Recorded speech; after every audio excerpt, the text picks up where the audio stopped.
Welcome to त्रिशूल defence academy. I am BL Yadav.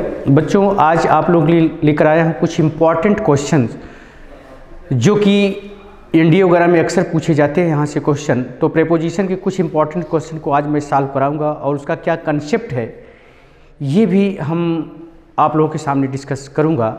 ठीक है, जैसा कि आप लोग जानते होंगे बच्चों, जो ग्रामर से क्वेश्चन आते हैं, आपने देखा होगा कि जो ग्रामर से क्वेश्चन बनते हैं बच्चों, वो ग्रामर से क्वेश्चन किस तरह से बनते हैं थोड़ा पहले हम उसको बता दें। जैसे ग्रामर में क्वेश्चन हमारा जो बनता है वो पहला तो स्पॉटिंग एरर का बनता है। आप लोग जानते होंगे बच्चों स्पॉटिंग एरर्स। इसके बाद फिर आता है आपका क्या, fill in the blanks, right. इसके बाद फिर आता है सेंटेंस इम्प्रूवमेंट,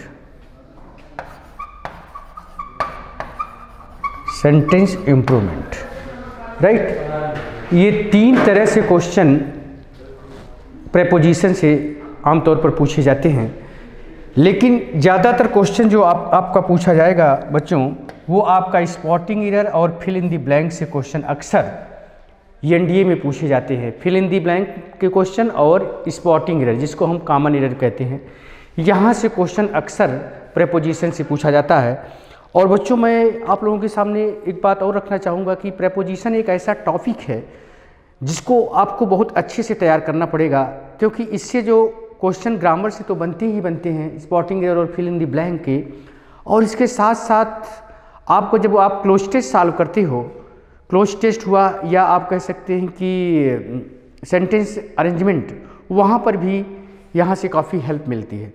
कभी कभी आपने देखा होगा कि जैसे पिछली बार जो एनडीए का पेपर हुआ था उसमें इन्होंने क्या किया था कि क्वेश्चन लगभग 10 क्वेश्चन तो सिर्फ प्रेपोजिशन से ही पूछा था। उसमें हेडिंग दिया था प्रेपोजिशन, उसके बाद क्वेश्चन उन्होंने बनाया था फिल इन दी ब्लैंक से रिलेटेड, राइट। 10-10 क्वेश्चन, और स्पॉटिंग एरर में भी क्वेश्चन आए थे प्रेपोजिशन से। तो ये बहुत इंपॉर्टेंट टॉपिक है बच्चों, इसको आपको अच्छे से क्या करना पड़ेगा, तैयार करना पड़ेगा, राइट। तो आइए हम देखते हैं कि कैसे क्वेश्चन आए हुए हैं स्पॉटिंग एरर में। तो कुछ इंपॉर्टेंट क्वेश्चन को आपके सामने बच्चों मैं रख रहा हूँ, राइट। तो आइए शुरू करते हैं। कुछ क्वेश्चन को हम लेते हैं कि कैसे कैसे क्वेश्चन आपके एग्जाम में आए हुए हैं, ठीक है।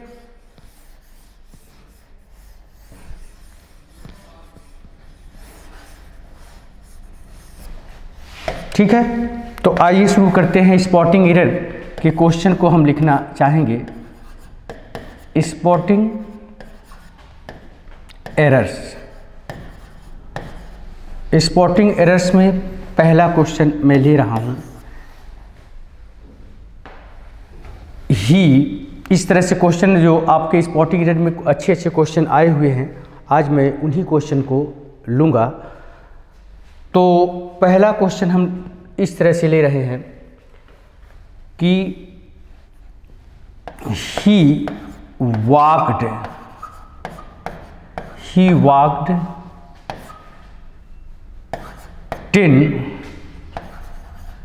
10 miles by foot। इसके बाद लिखा है बच्चों आपका क्या, इसके बाद लिखा है नो एरर, ठीक है।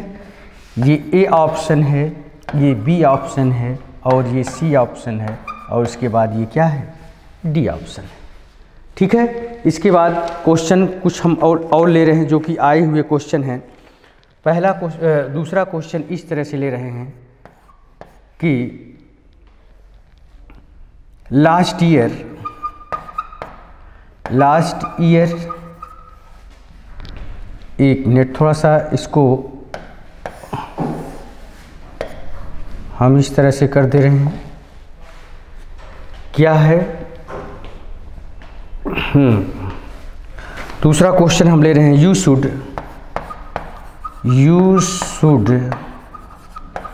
Have used, you should have used the money money for paying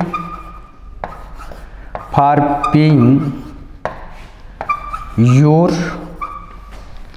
डेब्ट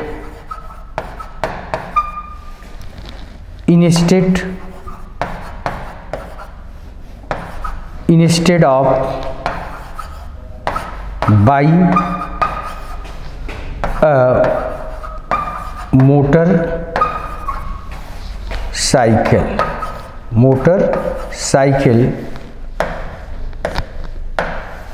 इसके बाद लिखा है बच्चों, डी ऑप्शन में लिखा है नो एरर। ये ए ऑप्शन है, ये आपका बी ऑप्शन है, उसके बाद ये सी ऑप्शन है, उसके बाद आपका ये डी ऑप्शन है। ठीक है बच्चों, क्वेश्चन को ध्यान से देखें। क्वेश्चन बहुत ही अच्छे क्वेश्चन हैं ये, जो कि आपके एग्जाम में आ चुके हैं। ठीक है, इसके बाद क्वेश्चन और नोट करिए, उसके बाद फिर हम इसको एक्सप्लेन करेंगे। ठीक है, नेक्स्ट क्वेश्चन हमने लिया, he is suffering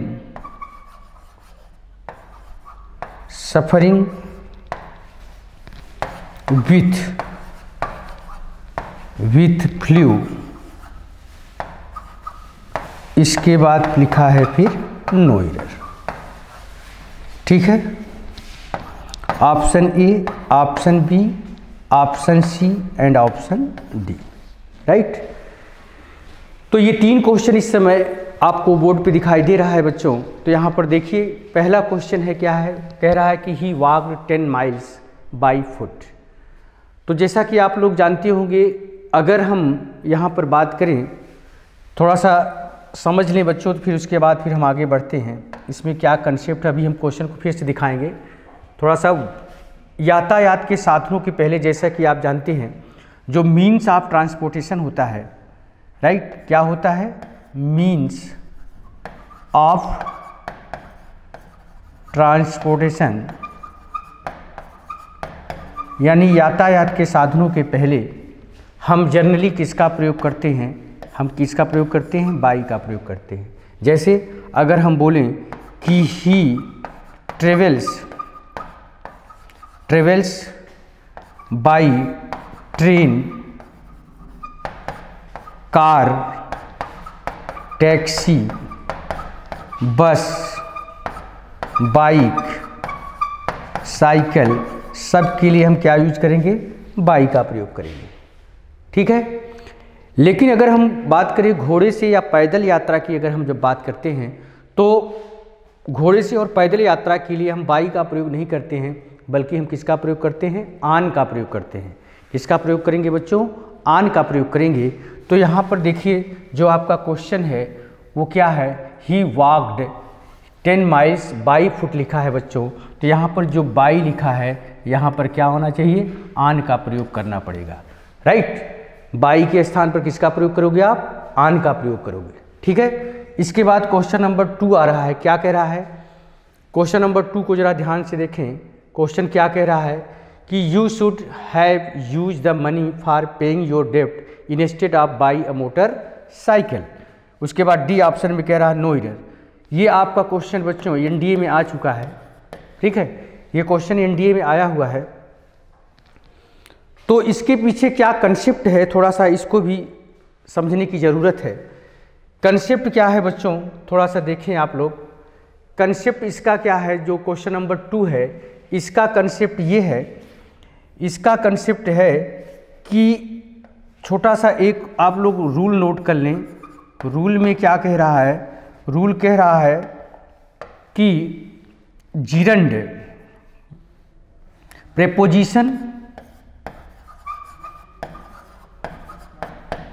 preposition takes gerund comma not infinitive, not infinitive. Right, preposition हमेशा क्या लेता है, जीरंड लेता है, इन्फिनिटिव का प्रयोग गलत माना जाता है। राइट, तो यहाँ पर देखिए बच्चों, जो आपका क्वेश्चन है, आपका क्वेश्चन क्या है, थोड़ा सा समझें आप लोग। अगर हमने बोला कि he is afraid of falling down, he is afraid of falling down, वह गिरने से भयभीत है। तो यहाँ पर ऑफ क्या है, आप देख रहे हैं कि आप यहाँ पर आपका प्रेपोजिशन है, और प्रेपोजिशन के बाद बच्चों किसका प्रयोग करते हैं, हम जीरंड का प्रयोग करते हैं। Preposition takes gerund not infinitive, right. जैसे एक एग्जांपल और देखिए, अगर हमने बोला कि she is fond of watching cricket, right,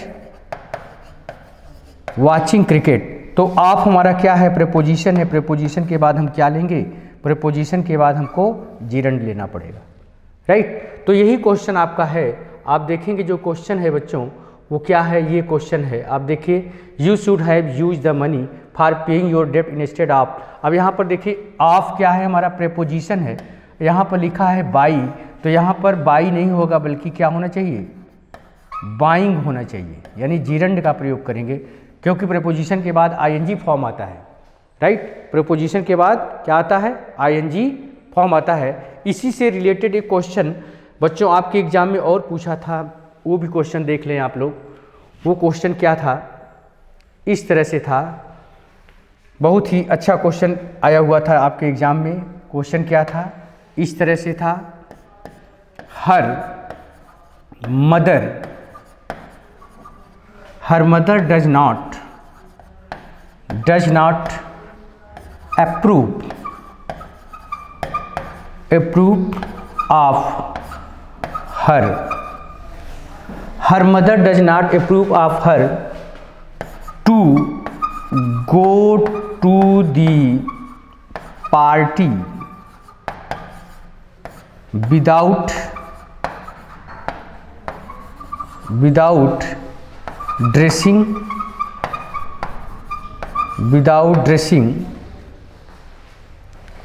formally, right. इसके बाद लिखा है नो एरर।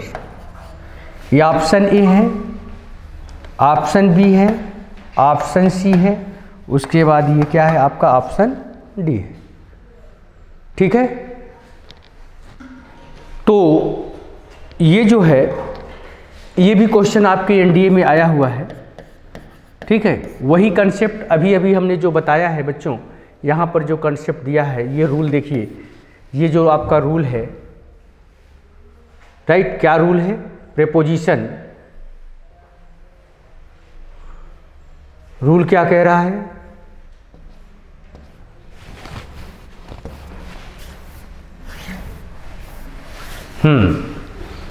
रूल क्या कह रहा है कि preposition takes gerund not infinitive. Preposition के बाद क्या आना, एक मिनट बच्चों, थोड़ा सा टेक्निकल प्रॉब्लम।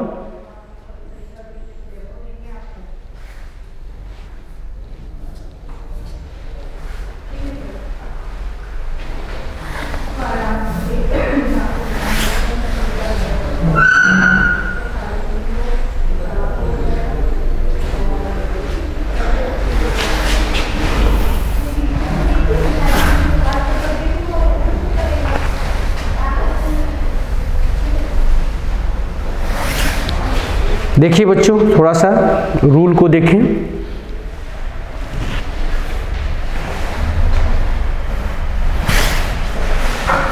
ठीक है, preposition takes gerund not infinitive. Preposition क्या लेता है, जीरंड लेता है, इन्फिनिटिव का प्रयोग क्या होता है, गलत माना जाता है, राइट। तो यहाँ पर देखिए ऑफ के बाद क्या है, जीरंड आया हुआ है। तो यही क्वेश्चन है आपका, ये क्वेश्चन आप लोग देख रहे हैं जो है, ये क्वेश्चन आप देखिए, ठीक है। क्वेश्चन देख लीजिए आप लोग, यही क्वेश्चन का कंसेप्ट है आपका। Her mother does not approve of her to go to the party without dressing formally. तो यहाँ पर देखिए बच्चों, यहाँ पर जो ऑफ है ये प्रेपोजिशन है। प्रेपोजिशन के बाद यहाँ पर क्या आया है, टू गो आया है, राइट। तो टू गो आया है, जो कि प्रेपोजिशन क्या लेता है, जीरंड लेता है, यानी आईएनजी फॉर्म को लेता है। तो यहाँ पर टू गो लिखा है, यहाँ पर टू गो के स्थान पर क्या होना चाहिए, गोइंग होना चाहिए, क्योंकि प्रीपोजिशन के बाद हमेशा आईएनजी फॉर्म आता है, यानी हम जेरंड का प्रयोग करते हैं, राइट। तो इस तरह से क्वेश्चन अक्सर एनडीए वगैरह में पूछे जा रहे हैं बच्चों, तो ये कंसेप्ट को याद रखिए जो है। आइए फिर देखते हैं जो हमारा नेक्स्ट क्वेश्चन है वो क्या है, थोड़ा सा उसको देखिए। ये है क्वेश्चन नंबर 3। क्वेश्चन नंबर 3 क्या कह रहा है, थोड़ा सा देख लें क्वेश्चन नंबर 3 को। क्या कह रहा है, ही सफरिंग विथ फ्लू। तो सफ़र जो होता है बच्चों, जैसा कि आप लोग जानते हैं, जो सफ़र होता है वो हमेशा फ्रॉम लेता है, राइट। कुछ चीज़ों को आपको याद करने की भी ज़रूरत पड़ेगी, जैसे सफ़र हमेशा फ्रॉम लेता है, इनवाइट हमेशा टू लेता है, अफ्रेड ऑफ लेता है, ठीक है। और आपका ऐसे इस तरह से बहुत सारे प्रेपोजिशन हैं जिसमें आपको समझने की ज़रूरत पड़ेगी कि कौन सा प्रेपोजिशन वो सूटेबल फिक्स प्रेपोजिशन जिसको हम कह सकते हैं। कुछ वर्ड ऐसे होते हैं जो फिक्स प्रेपोजिशन को लेते हैं, राइट। जैसे फाउंड के बाद हमेशा ऑफ का प्रयोग करोगे, ठीक है। तो सफ़र जो होता है वो विथ नहीं लेता है बच्चों, विथ के स्थान पर यहाँ पर हमको क्या यूज करना पड़ेगा, फ्रॉम का प्रयोग करना पड़ेगा। ही इज सफरिंग फ्रॉम फ्लू, जैसे लोग बोलते हैं I am suffering from fever, तो सफ़र जो होता है वो क्या लेता है, सफ़र हमेशा फ्रॉम लेता है, विथ नहीं लेता है, इसलिए हमारा सी ऑप्शन यहाँ पर क्या था, गलत था, ठीक है। आइए बच्चों कुछ क्वेश्चंस को हम और लेते हैं जो कि क्वेश्चन आए हुए हैं, ठीक है। कुछ क्वेश्चंस को हम और लेना चाहेंगे, ठीक है, जो कि क्वेश्चन आपके एग्जाम में पूछे गए हैं, ठीक है। तो आइए हम क्वेश्चन की शुरुआत करें। Question number 4। क्वेश्चन नंबर 4 क्या कह रहा है कि our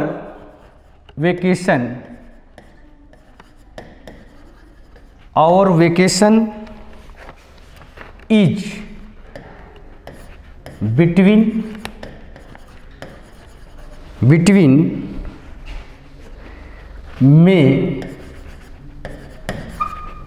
between May to 12 June लिखा हुआ है, राइट। इसके बाद लिखा है आपका नो एरर। ऑप्शन ए है, ऑप्शन बी है, ऑप्शन सी है, उसके बाद आपका ये डी है, ठीक है। इसके बाद क्वेश्चन नंबर 5 है इस तरह से। क्वेश्चन नंबर 5 क्या है, जैसे अब यहाँ पर देखिए बिटवीन हमने लिखा हुआ है, ठीक है, बिटवीन। और दूसरा क्वेश्चन हम ले रहे हैं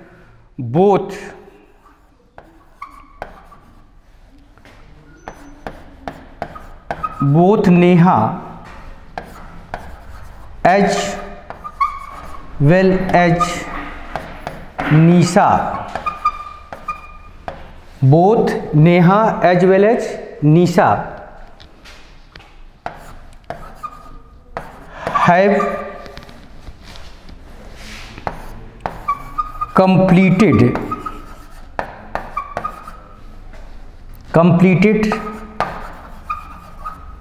their work। इसके बाद फिर क्या है, no error. Option A, option B, C and D, ठीक है। अब देखिए यहाँ पर क्या है, और vacation is between May to June, 12 जून की बात कर रहा है। तो ध्यान रखिएगा बच्चों, यहाँ पर जैसे इसी से रिलेटेड एक क्वेश्चन, चलिए अभी इसको हम करा देते हैं, उसके बाद हम आगे बढ़ते हैं। अब यहाँ पर थोड़ा सा इसको आप लोग समझिए कि क्या इसके पीछे कंसेप्ट है। तो कंसेप्ट क्या है, थोड़ा सा इसको भी देखें आप लोग, ध्यान रखिएगा बच्चों। जो हमारा बिटवीन है, ठीक है, जो बिटवीन है ये हमेशा क्या लेता है, एंड लेता है, राइट। बिटवीन हमेशा एंड लेता है, और अगर आप एंड के स्थान पर आर या टू का प्रयोग कर दोगे तो क्या हो जाएगा, गलत हो जाएगा। बोलिए, जैसे अगर हमने बोला कि you have to choose, you have to choose between tea and coffee, right? You have to choose between tea and coffee. अब बिटवीन आया हुआ है तो हमेशा क्या लेगा, एंड लेगा। अगर यहाँ पर आर यूज कर दोगे, बिटवीन टी और कॉफ़ी बोलोगे तब भी गलत होगा, या टू कर दोगे तब भी ये क्या हो जाएगा, गलत हो जाएगा। ठीक है, इसी तरह ध्यान रखिएगा जो बोथ होता है बच्चों, बोथ भी हमारा क्या लेता है, ये एंड लेगा। बोथ हमारा क्या लेगा, एंड लेगा। बोथ क्या लेगा, एंड लेगा। अगर एंड के स्थान पर आपने अगर इसके स्थान पर आपने क्या रख दिया, एज वेल एज का प्रयोग कर दोगे, एज वेल एज का प्रयोग कर दोगे तो ये क्या हो जाएगा, गलत हो जाएगा। राइट, ध्यान रखिएगा। बोथ बिटवीन भी क्या लेता है, एंड लेता है, और बोथ भी क्या लेता है, एंड लेता है। ये दोनों कंजंक्शन के क्वेश्चन हैं वैसे। ठीक है, यहाँ पर मैं थोड़ा सा बता दे रहा हूँ। तो यहाँ पर जो है आपका, आप देखेंगे, और वेकेशन इज बिटवीन आ गया है, तो यहाँ पर जो बच्चों टू लिखा है, यहाँ पर एंड होना चाहिए, तब जाके ये सही होगा। राइट, तो ऑप्शन सी आपका गलत है, टू के स्थान पर क्या होगा, एंड होगा। इसी तरह आपका 5वां क्वेश्चन है, both Neha as well as Nisha. तो बोथ आ चुका है बच्चों, तो बोथ ये कंजंक्शन की तरह जब यूज होता है तो बोथ हमेशा एंड लेता है। तो यहाँ पर जो एज वेल एज का प्रयोग हुआ है, यहाँ पर क्या आना चाहिए, एंड आना चाहिए। Both Neha and Nisha, both Neha and Nisha have completed their work, क्योंकि बोथ हमेशा क्या लेता है, एंड लेता है। ठीक है बच्चों, ये चीज़ है। तो आज यहीं तक रखेंगे। जय हिंद।